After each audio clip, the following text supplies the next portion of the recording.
Hey y'all, it is Thursday, I think. You know what, when I was working, I always knew what day it was, okay?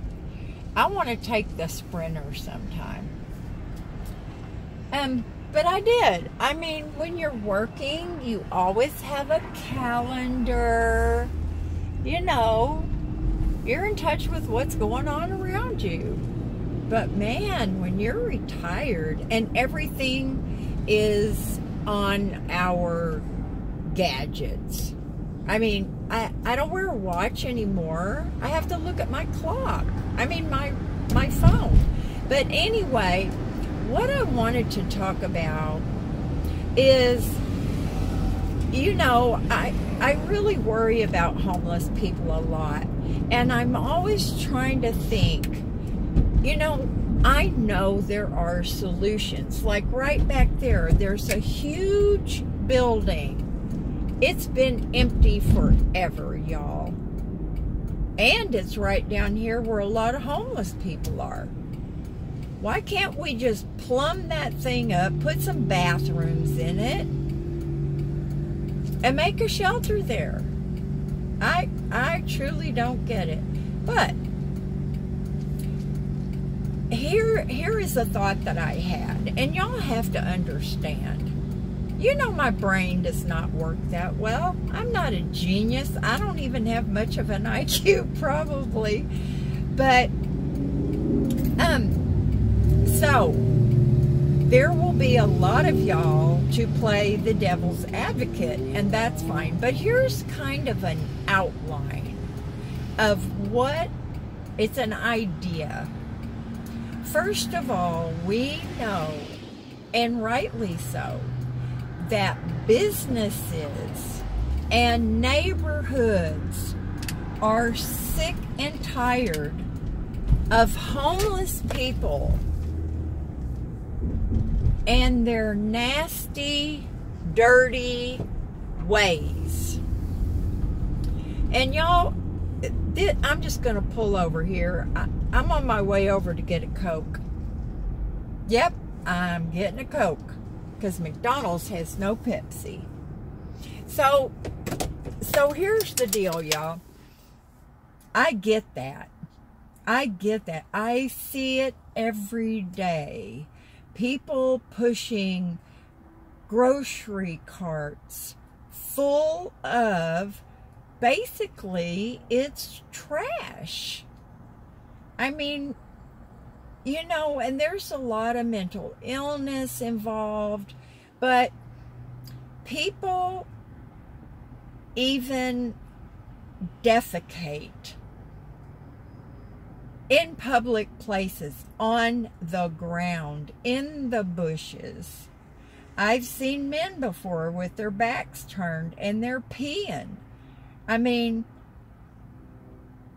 that's not good. Look at the epidemic that we had down in San Diego with the hepatitis scare. Then they started cleaning up the sidewalks. Then they put porta potties. Then they put hand washing stations. Why do we always wait until there's some huge disaster? Like when people die because there's not a stoplight or a four-way stop sign. Why do we wait? I don't get it. But here's what I'm thinking. I totally agree with the business people and people that have homeless in their neighborhood. Now, first of all, we all have to live where we can afford, right? I don't live in a fancy place. I don't live in a really nice place. I have before, yes. I've lived in very nice neighborhoods. I've lived in not nice neighborhoods. I've lived in between. And it was all dictated by my income. Okay? So, most homeless people don't have an income. They get food stamps, which is an EBT card now. It's like a debit card. They have that. If they don't have anything else, they have that. The most you can get here in this area is, I believe it's $198 for one single person. Now that's enough to eat off of if that's all you use it for is food, and if you're fairly frugal. Okay.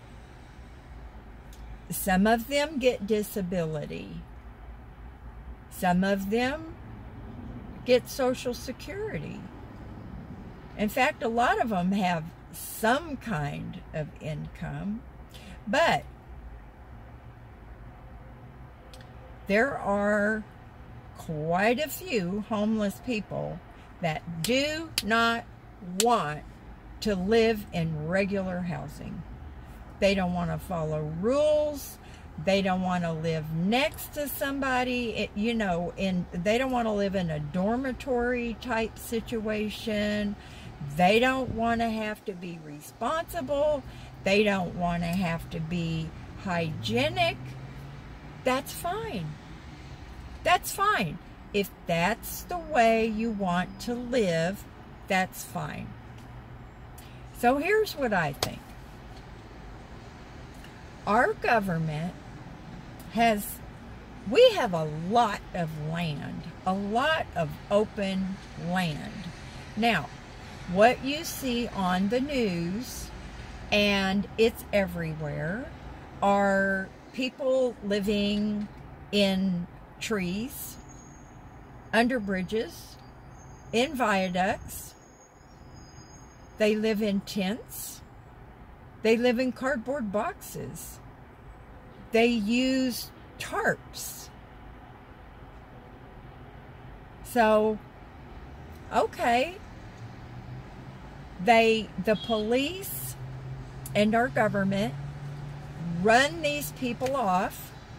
They run them off, and they clean up the area. And we've all seen it on the news, how expensive it is to use the resources to go in there and clean up the area where they were living. Sometimes there's just a few people, and sometimes there's a lot. What happens to these people? They just move somewhere else. They move somewhere else. And the cycle starts all over. Now, if I had it myself, I would donate it. If I had some land that could be outfitted with communal bathrooms and a communal kitchen, I would let people go out there and live in their tents, in their cardboard boxes. They could use tarps. I would not care. They could live however they want. They can crap on the ground if they want to. Never, ever take a shower if that's what they want. But it would give these folks a place to be, and it would stop us from having to experience their lifestyle in our communities and around our businesses. Okay. One of the first problems that people will bring up with this idea, and y'all, I have not sat for months and figured it all out, what the cost would be, and blah, blah, blah. I haven't done that. It's just an idea in my little brain that I've thought about. So, You would need to have some kind of, you'd have to have, dang it, the big trash bins. What am I trying to say? Good Lord, I need a Coke. Dumpsters, hello. You would need to have some big dumpsters out there. Not everybody would dispose of their trash in a dumpster, but a lot of them would.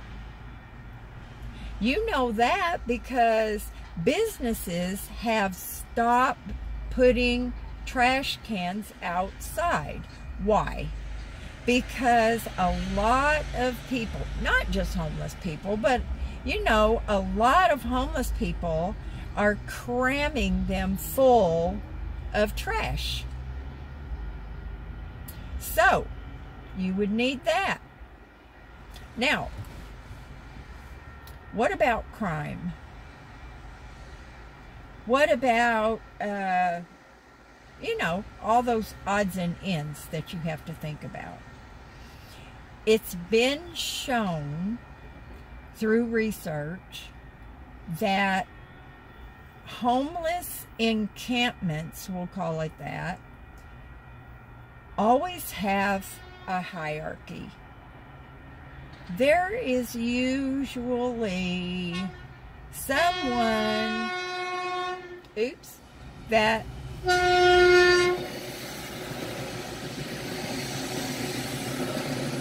is kind of in charge. And there are other people below that person. And so it's almost like they have their own laws. I saw a special one time on a few of these encampments, and they had their own hierarchy. They don't allow theft in their little community. They don't allow violence. You can't live there if you steal and if you're violent. What are those violent thieves going to do? I don't know. They're going to congregate together and be violent on each other and steal each other's stuff. I don't know.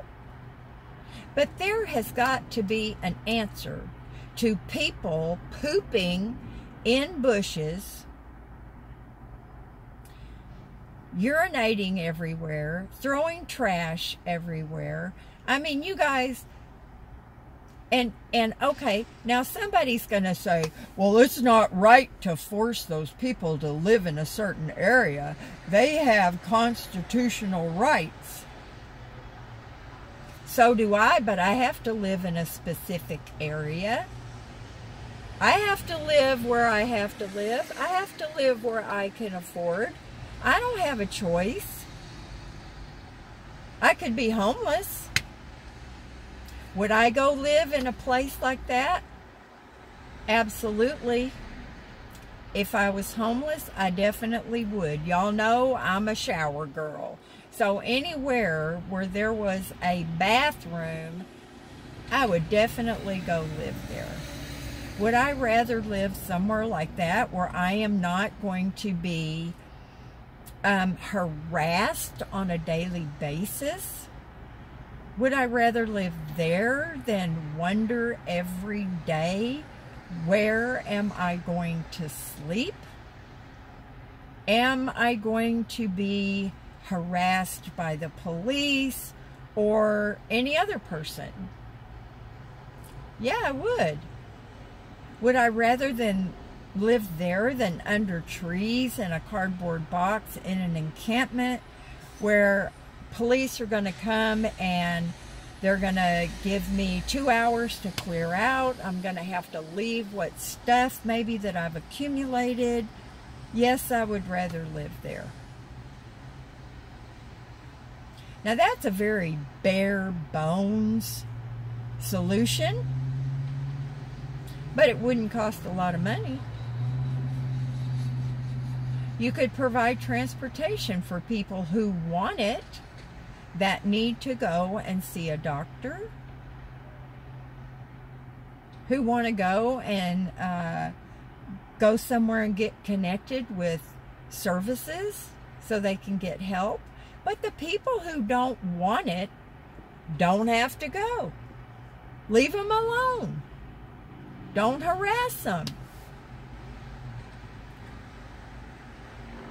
Don't mess up our communities and our businesses with people who just don't want to live like most of the rest of us. And yeah, I'm frustrated, y'all, because I know in my heart and in my one little brain cell that there is something.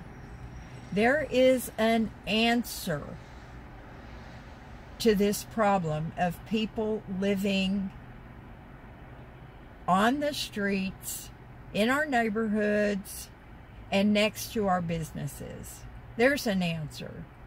They've rounded up all these children. I mean, good Lord, they've kidnapped children. Kidnapped them. Taken them across state lines, that's a felony, and put them in big old tents. Don't they have any rights? Don't they have First Amendment rights? Hell yes, they do. So, we need to build some tent cities for the people who want to live in tent cities. That's all I'm saying. That's all I'm saying. There's a solution, because this whole idea of building housing, low-income housing, we see how that goes, y'all. We see how fast that gets done. When they start talking, oh, we're going to build 20,000 units of low-income housing over the next 10 frickin' years. Well, what is everybody supposed to do during that 10 years? Now I'm not just frustrated, y'all. Now I've gotten myself mad. But come on. Where are our intelligent, genius people? Where are they? What's up with Bill Gates and all his comrades? Why can't they figure something out? Why can't they get together and donate some land? It's doable. It's doable. So, for people who would say, oh, you're forcing them to go live in these tent cities, how awful. I live in a crappy mobile home park, y'all. And I'm proud and I'm glad to have it. I'm thankful. I'm blessed that I can live where I can afford to live. If that's all they can afford, that's all they get, y'all. That's just it. But at least they need to have something. What do you expect homeless people to do? If you're going to run them out, but you don't give them a place to go, what do you think's going to happen? All you geniuses out there that are sitting on your thumbs doing nothing. It's talk, talk, talk. That's all it is. So, y'all, you know, once in a while I make one of these videos when I'm a little riled up.